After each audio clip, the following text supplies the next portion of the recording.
హరే కృష్ణ. 108 శ్లోకాల యజ్ఞంలో భాగంగా 84వ శ్లోకం అంటే 10వ అధ్యాయం 41వ శ్లోకం.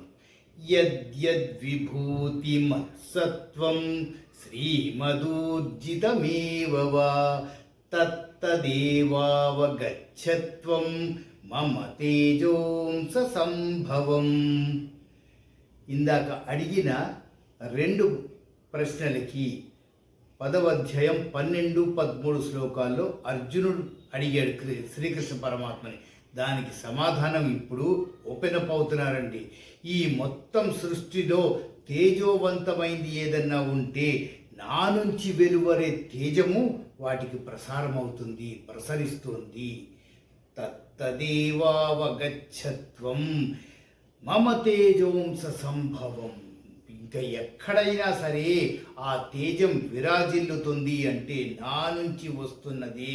అంటే భగవంతుడు ఈ ప్రపంచానికి అన్ని వేళలా కాపాడుతూ తేజోవంతమై ఉన్నాడు. ఆ తేజోవంతమైన భగవంతుని మనం ఆకలింపు చేసుకోవట్లేదు.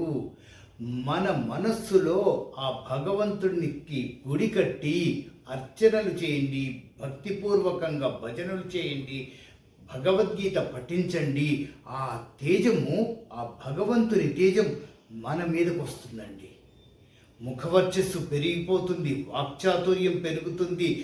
మిమ్మల్ని సొసైటీలో ఎవరైనా అరే ఇదేంటి ఇలా డిఫరెంట్గా ఉన్నారు, మిమ్మల్ని దూషించడానికి వచ్చిన వాళ్ళు కూడా కామైపోయి ఇలా నమస్కారం అండి అని 2 చేతులు ఎత్తి నమస్కారం పెట్టి వెళ్ళిపోతారు.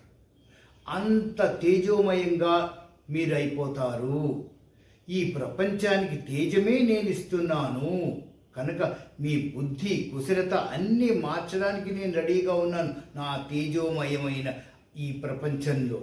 కానీ దాన్ని మీరు అర్థం చేసుకుంటే ఆ తేజం మీకు నేను ప్రసాదించాను అనేది మీరు ఆ భావన కలిగి మీరు ప్రవర్తిస్తే అది మీకు సాఫల్యమైన మంచి రిజల్ట్స్ ఇస్తాయి అంటున్నారు. దీన్ని మనము గుర్తించాలి కదా. ఏది గుర్తించకపోతే అది వృధా అయిపోతుంది.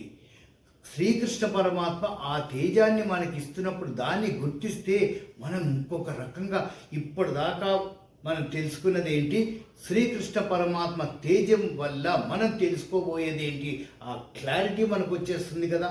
ఒక్కసారి ఆలోచిస్తారు కదా. హరే కృష్ణ.